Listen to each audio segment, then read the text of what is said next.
U.S. states are aggressively addressing PFAS through state level laws, and they are not waiting for federal regulators to take action.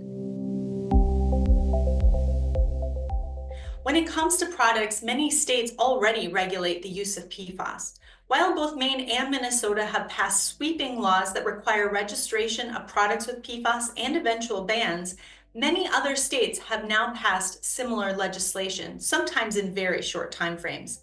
These disparate laws have created a patchwork of regulations for manufacturers to navigate if they want to sell their PFAS containing products in multiple US states.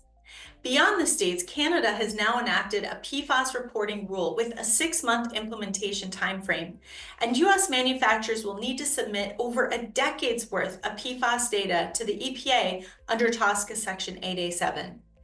Manufacturers are facing a tsunami of PFAS regulations in addition to obsolescence and other business risks.